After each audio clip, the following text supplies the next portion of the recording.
नमस्कार, मैं हूं कृतिका और पेश है आज की प्रमुख खबर। 15 फरवरी को जन सुनवाई में कलेक्टर मुजीबुर रहमान खान द्वारा 115 आवेदकों की समस्याओं को सुनकर उनके त्वरित निराकरण के निर्देश दिए गए हैं। जन सुनवाई के दौरान कलेक्टर द्वारा गंभीर किस्म की शिकायतों पर समय सीमा अंकित कर संबंधित विभाग को निश्चित समयावधि में निराकरण के निर्देश दिए। इसके साथ ही हितग्राही मूलक योजनाओं से संबंधित शिकायतों को सीएम हेल्पलाइन पोर्टल में दर्ज करने के निर्देश दिए गए हैं, जिससे शिकायतों के निराकरण की बेहतर समीक्षा की जा सकेगी। जन सुनवाई के दौरान खाद्यान्न नहीं मिलने, वृद्धावस्था पेंशन, विधवा पेंशन, राजस्व संबंधी मामले जिनमें सीमांकन, बंटवारा, भूमि पर कब्जा आदि से संबंधित प्रकरण, बिजली विभाग, स्वास्थ्य, शिक्षा से संबंधित आवेदन प्राप्त हुए, जिनके निराकरण के लिए संबंधित अधिकारियों को निर्देशित किया गया है। इस दौरान कलेक्टर द्वारा संबंधित उपखंड अधिकारी, तहसीलदार, नायब तहसीलदार एवं मुख्य कार्यपालन अधिकारी जनपद पंचायत को फोन पर संपर्क कर समस्याओं के विषय में अवगत कराते हुए त्वरित निराकरण के निर्देश दिए गए हैं। कलेक्टर ने कहा है कि शासन द्वारा लोगों की समस्या के त्वरित निराकरण करने की मंशा से जन सुनवाई का आयोजन किया जाता है। इसे पूरी गंभीरता से लें तथा प्राप्त समस्याओं का निर्धारित समय सीमा में गुणवत्तापूर्ण निराकरण सुनिश्चित कराएं। जन सुनवाई में मुख्य कार्यपालन अधिकारी जिला पंचायत राहुल दो, उपखंड अधिकारी गोपद बना शानन सिंह राजावत, डिप्टी कलेक्टर शेष गोखले सहित सभी विभागों के जिला स्तरीय अधिकारी उपस्थित रहे। मुख्यमंत्री श्री शिवराज सिंह चौहान ने कहा है कि संत रविदास सभी वर्गों के संत थे। उनकी जयंती पर प्रदेश में राज्य, जिला, विकास खंड और सभी ग्राम पंचायतों में कार्यक्रम किए जाएंगे। उन्होंने कहा कि सभी जगह गरिमापूर्ण और भव्य कार्यक्रम आयोजित हों, संतों का सम्मान हो, इन वर्गों के प्रति आदर का भाव हो। मुख्यमंत्री श्री चौहान निवास पर 16 फरवरी को संत रविदास जयंती कार्यक्रम की तैयारियों की समीक्षा कर रहे थे। मुख्य सचिव श्री इकबाल सिंह बैस सहित अनुसूचित जाति कल्याण विभाग के अधिकारी मौजूद थे। समस्त संभागीय आयुक्त और जिला कलेक्टर बैठक में वर्चुअली शामिल हुए। मुख्यमंत्री श्री चौहान ने कहा कि राज्य स्तर पर कार्यक्रम भोपाल में दोपहर 12 बजे से होगा। इस कार्यक्रम में संत रविदास जी के मंदिर में दर्शन, पूजा एवं माल्यार्पण के साथ संतों का सम्मान किया जाएगा। अनुसूचित जाति के प्रशिक्षणार्थियों के कौशल उन्नयन के लिए स्वीकृत पत्रों का वितरण भी होगा। मुख्यमंत्री श्री चौहान ने कहा कि कार्यक्रम में अनुसूचित जाति सहित सभी वर्गों और संगठनों की सहभागिता होगी। जनता के सहयोग से कार्यक्रम को प्रभावी बनाया जाएगा। स्थानीय जनप्रतिनिधियों की उपस्थिति के साथ जन कल्याणकारी योजनाओं का प्रचार प्रसार होगा। मुख्यमंत्री श्री चौहान ने जिले के प्रभारी मंत्री एवं जनप्रतिनिधियों को कार्यक्रम के आयोजन के लिए आवश्यक दिशा निर्देश दिए। उन्होंने कहा कि कार्यक्रम अनुसूचित जाति वर्ग पर केंद्रित हो। सफल उद्यमियों को कार्यक्रम में आमंत्रित करें। विकासखंड मुख्यालय पर होने वाले कार्यक्रम में संबंधित विधायक सम्मिलित हों। कार्यक्रम में अंत्योदय समिति के सदस्य, समाजसेवी, सामाजिक संगठन के लोग शामिल होंगे। बैठक में वर्चुअली जुड़े मंत्रियों, विधायकों एवं अन्य जनप्रतिनिधियों ने अपने सुझाव रखे। संत रविदास जयंती के जिला स्तरीय कार्यक्रम संजय गांधी स्मृति महाविद्यालय के अटल ऑडिटोरियम में विधायक श्री केदारनाथ शुक्ल के मुख्य आतिथ्य में 16 फरवरी को प्रातः 11 बजे से आयोजित किया गया है। जिले के समस्त जनपद पंचायतों तथा ग्राम पंचायतों में भी संत रविदास जयंती के कार्यक्रम आयोजित किए जाएंगे। कार्यक्रम में राज्य स्तरीय कार्यक्रम का सीधा प्रसारण दोपहर 12 बजे से किया जाएगा। जिले में बेटियों की सुरक्षा को लेकर बड़ा सवाल खड़ा हो गया। आए दिन महिलाओं और बेटियों से दुराचार के मामले सामने आ रहे हैं। वहीं एक माह के अंतर जिले में दुष्कर्म के 4 से 5 मामले सामने आ चुके हैं। चिंतनीय है कि नाबालिग बच्चियों को भी दरिंदे नहीं बख्श रहे हैं। इस तरह का एक और ताजा मामला बहरी थाना क्षेत्र से सामने आया है, जिसमें नाबालिग लड़की का अपहरण कर 2 दिनों तक दुष्कर्म किया, फिर नाबालिग को जबरदस्ती जहर पिलाकर बीच सड़क में फेंक दिया। मिली जानकारी के अनुसार बहरी थाना क्षेत्र निवासी नाबालिग बच्ची 11 फरवरी को अपने बुआ के यहाँ हनुमाना जिला रीवा गई थी, लेकिन नहीं पहुंची। इसकी जानकारी बुआ ने बच्ची के पिता को दी। पिता ने हनुमाना पहुंचकर बच्ची की खोजबीन की, लेकिन बच्ची नहीं मिली।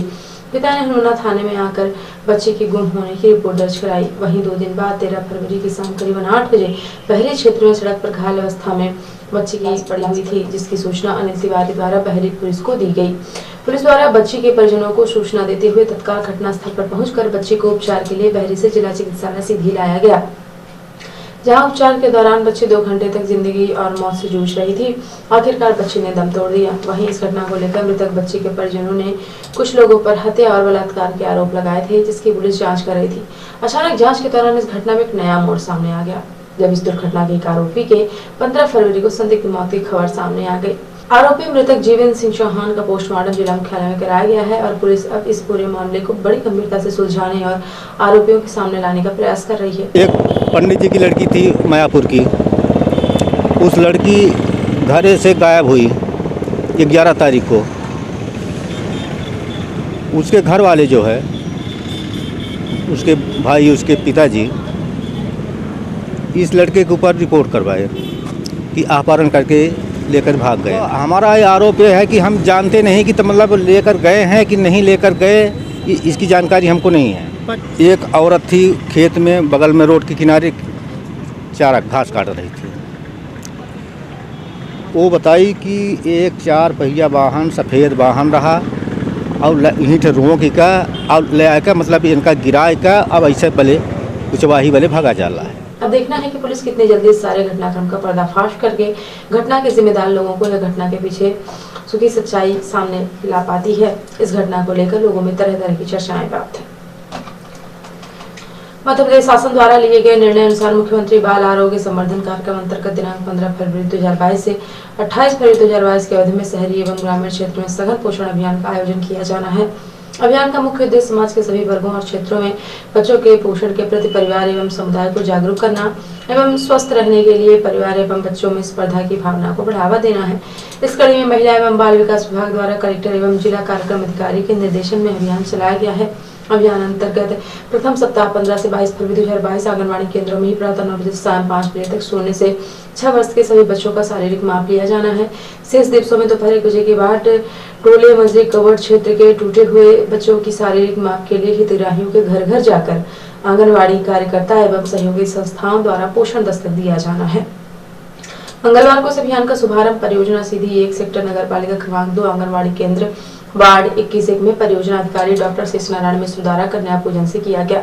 कार्यक्रम में हितग्राहियों को परियोजना अधिकारी द्वारा इस अभियान की विस्तृत जानकारी दी गई।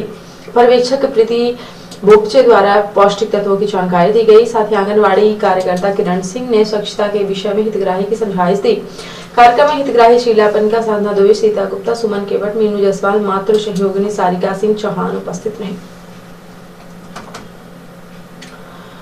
उपखंड अधिकारी गोपद बनास ने आदेश जारी कर अनुभाग गोपद बनास अंतर्गत संचालित सामुदायिक स्वास्थ्य केंद्र एवं प्राथमिक स्वास्थ्य केंद्रों में पदस्थ चिकित्सक एवं पैरामेडिकल स्टाफ के उपस्थित ओपीडी के समय में सत्यापित करने के लिए सतत पर्यवेक्षण किए जाने के लिए खंड स्तरीय अधिकारी की ड्यूटी लगाई गई है। जारी आदेशानुसार दिनांक 23 फरवरी को 3 मार्च 2022 तक प्रातः 10 बजे से दोपहर 3:30 बजे तक शहरी प्राथमिक स्वास्थ्य केंद्र सीधी में अनुअधिग्रामीण यांत्रिकी सेवांकित रस्तोगी सामुदायिक स्वास्थ्य केंद्र सवरिया में अनुअधि जल संस्थान विभाग आर सिंह चौहान, प्राथमिक स्वास्थ्य केंद्र करवाही में उप यंत्री जनपद पंचायत सीधी बिनाक रस्तोगी, प्राथमिक स्वास्थ्य केंद्र मजारी में उपयंत्री लोक निर्माण विभाग सीधी रामनिवास गुप्ता एवं प्राथमिक स्वास्थ्य केंद्र बरगांव में बीआरसी सीधी विनय मिश्र की ड्यूटी लगाई गई है।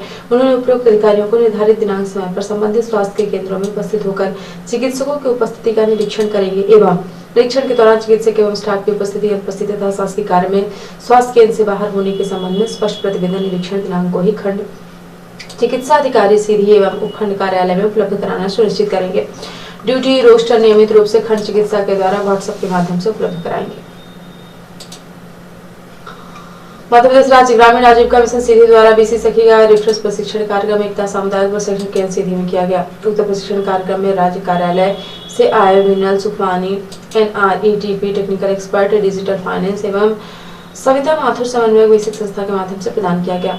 आजीविका मिशन के माध्यम से बीसी सखी का प्रशिक्षण वन BC वन पंचायत के आधार पर प्रदान किया जा रहा है, जिसमें ग्राम स्तर पर बीसी सखी के माध्यम से ग्रामीण जनों, वृद्धजनों एवं समूह की महिलाओं, ग्राम के नागरिकों को वित्तीय सुविधाओं के साथ साथ अन्य योजनाओं का लाभ मिल पाए। इस हेतु मिशन के माध्यम से RCT से प्रशिक्षण प्रदान कर IIVF परीक्षा उत्तीर्ण कर 102 महिलाओं को प्रशिक्षित किया गया, जिसमें से 41 समूह की महिलाओं को फिंगरप्रिंट डिवाइस एवं CSC से ID प्रदान की गई, जिससे कि बीसी सखी ग्रामीण स्तर पर नागरिकों को सुविधाएं प्रदान कर सके। बीसी सखियों को प्रशिक्षण के दौरान DGP सॉफ्टवेयर पर कार्य करने, बीसी सखी द्वारा नागरिक समूह सदस्यों को मिलने वाली सुविधाओं, ग्रामीण स्तर पर बेहतर वित्तीय सेवाओं के संचालन एवं आमदनी बढ़ाने हेतु करने वाले कार्यों के संबंध में जानकारी एवं प्रशिक्षण प्रदान किया गया। प्रशिक्षण कार्यक्रम में पुष्पेंद्र कुमार सिंह जिला परियोजना प्रबंधक, मंगलेश्वर सिंह बाघेल जिला प्रबंधक, सूक्ष्म वित्त देवेश मिश्रा जिला स्किल, प्रशांत मिश्रा सहायक जिला प्रबंधक सामुदायिक एवं संस्थागत विकास पर CAC मैनेजर, NRTPC स्टाफ वित्तीय समावेशन की उपस्थिति रही। और अब ऐसे प्रादेशिक हलचल। MP का स्टूडेंट यूक्रेन में फंसा, रीवा के प्रज्वल तिवारी मेडिकल यूनिवर्सिटी से कर रहे MBBS, बोले कल क्या होगा पता नहीं। मंचलों को युवती ने चप्पल से पीटा, छतरपुर में बदमाशों ने फोप्तियां कसी तो ढाबा संचालक की बहन ने उतारा गुस्सा। भोपाल में राजस्व निरीक्षक को 10,000 रुपए घूस लेते दबोचा, प्लाट की NOC के लिए मांगे थे रुपए। हिजाब विवाद में गृह मंत्री के ऋण ट्री नरोत्तम मिश्रा का दावा, हिजाब पर बैन का कोई प्रस्ताव नहीं। और अब से राष्ट्रीय हलचल। यूक्रेन रूस में जंग की आहट, 20,000 से ज्यादा भारतीय छात्रों को यूक्रेन छोड़ने की एडवाइजरी। फ्लाइट का टिकट 70,000 से 2 लाख पहुंचा। महंगा होकर डीजल पेट्रोल क्रूड ऑयल 8 साल के रिकॉर्ड हाई पर 5 राज्यों में चुनाव खत्म होते ही 15 रुपए तक बढ़ सकते हैं दाम। कर्नाटक का हिजाब विवाद, हाईकोर्ट में छात्राओं के वकील की दलील, इस मुद्दे को चुनाव में भुनाया जा रहा है, मार्च के बाद हो सुनवाई। लखीमपुर हिंसा का आरोपी आशीष मिश्रा रिहा, मंत्री चेनी का बेटा 129 दिन बाद जेल से निकला, मीडिया से बचकर गाड़ी बंद में घर पहुंचा। तो ये थी आज की प्रमुख हलचल। यदि आप न्यूज फेसबुक पर देखते हैं तो पेज को लाइक और फॉलो करें, यूट्यूब पर देखते हैं तो चैनल को लाइक और सब्सक्राइब करना बिल्कुल ना भूलें।